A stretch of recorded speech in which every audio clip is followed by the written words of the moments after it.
prindër, shkoni dhe vaksinoni djemë dhe vajzat tuaj 13 vjeç sipas kalendarit kombëtar të vaksinimit. Vaksina aplikohet falas në të gjitha qendrat shëndetësore.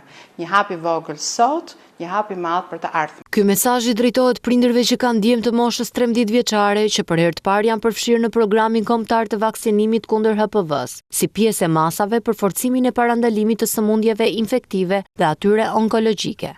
Human papilloma virus është një infekcion viral e cila mund të shkaktojë sëmundje, lezione prekanceroze, madje në të ardhmen mund të shkojë edhe deri në kancer, jo vetëm tek vajzat, por edhe tek djemtë.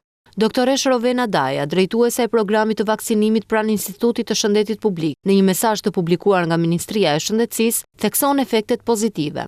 Për shkak të këtij efekti, kemi një vaksinë e cila mund të na mbrojë vajzat dhe djemtë. Nga të dhënat zyrtare të operatorit të shërbimeve të kujdesit shëndetësor, gjatë vitit 2025 janë kryer në të gjithë vendin rreth 9363 vaksina HPV te vajzat, ndërsa nga muaji janari këtij viti për herë të parë ka nisur vaksinimi edhe te djemtë.